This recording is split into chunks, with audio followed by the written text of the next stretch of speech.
Heroism starts with one brave decision to do the right thing. Carlotta Walls.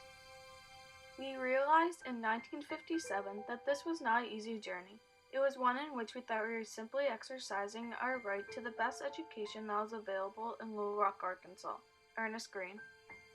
Also, I knew as well that hundreds of people had died in the fight for justice before I arrived on the scene. I could not disrespect their efforts by saying no to my opportunity to be involved in the same struggle. Terrence Roberts. The humiliating expectations and traditions of segregation creep over you, slowly stealing a teaspoon of your self-esteem each day. Melba Beals.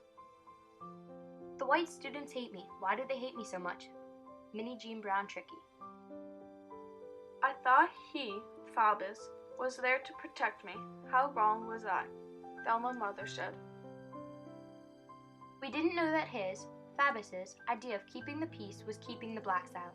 Jefferson Thomas. It was the longest block I ever walked in my whole life. Elizabeth Eckford.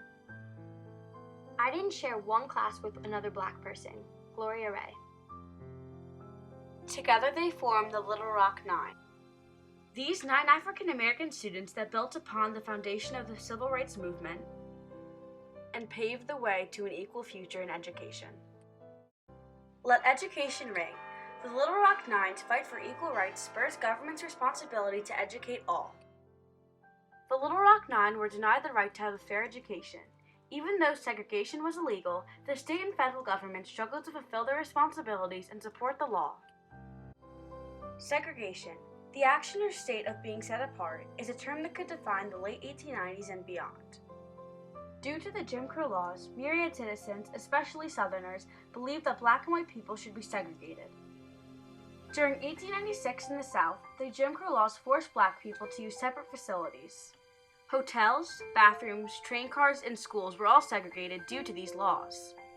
At this time, segregation was legal, for as long as these facilities carried out the idea of separate but equal, then the separation was not unconstitutional. Segregation in schools was an issue that was commonly protested in the 1950s. Overall, more money was spent to benefit all white schools than those for blacks. In 1954, Reverend Oliver Brown of Topeka attempted to send his daughter, Linda Brown, to an all-white public school. When she was denied entrance, he filed a lawsuit against the Board of Education. This case became known as the Brown v. Board of Education. Little did society know, this was the final tipping point before segregation became illegal. After much debate, the U.S. Supreme Court declared this case and 5 similar cases unconstitutional. The 14th Amendment protected the rights of every person and granted them the right to have equal learning opportunities. The Brown v. Board of Education case resulted in the elimination of segregation later that year, especially in schools. Both white and black students had the secured right to a proper education. Integration in schools was now legal and enforced in northern and southern states. When Horace Mann Middle School, a school for blacks, was notified of this new law, they orchestrated a group of 39 black students. On September 4th of 1957, only 9 of those students showed up. The group was later known as the Little Rock Nine. Together, they were determined to enter Central High School located in Little Rock, Arkansas. Daisy Bates, the president of the NAACP, led the Little Rock Nine and believed that the complexion of your skin should not decide what rights a person has. She proceeded even though she got tons of hate and sheltered many children. The people believed that the integration of Central High would never have occurred without the efforts of Bates. Orville Faubus, the governor of Arkansas, wanted to support the majority of the population's opinion by promoting segregation. The people believed that segregation was morally right because that was the belief that they were raised with. Governor Faubus expressed his view by sending the National Guard of Arkansas to barricade the school, thus preventing the Little Rock Nine from entering. He claimed that this would stop racial violence and maintain order. Although as governor he had the right to use the National Guard, this action was getting in the way of the new law. This was going against the federal court, for it was interfering with the desegregation of Central High School. Governor Faubus was taking away the rights of the Little Rock Nine to a proper education. In other words, he obstructed the law. One of the National Guard said on the first day of school, "This school is off limits to Negro students."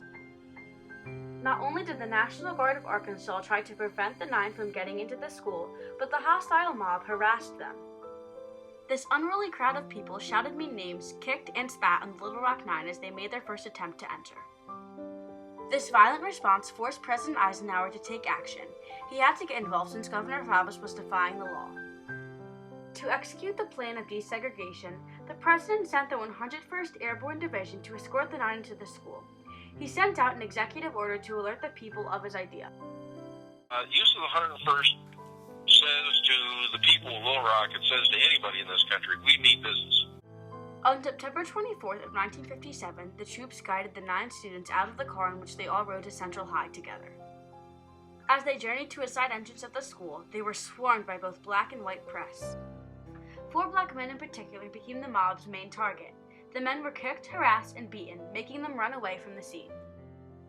Their right to freedom of both speech and press was taken away purely because they were black. The Little Rock Nine continued their fight for equal rights on September 25, 1957. Making their 3rd attempt to enter Central High through the main entrance, the 101st Airborne Division secured both the 9 courageous students' safety and right to proper education as they safely led them up the stairs. Yet again, the hectic mob showed up to stop them from attending school that day. The Little Rock Nine wore brave faces and successfully made it to their first class. And many days when somebody's beating you in the back with a tennis racket, you're spitting up blood, or somebody's putting acid in your eyes, the only thing you got is a smile. I think there was a great failure there among the teachers and administration. Generally speaking, the teachers were unsuccessful in upholding their responsibilities.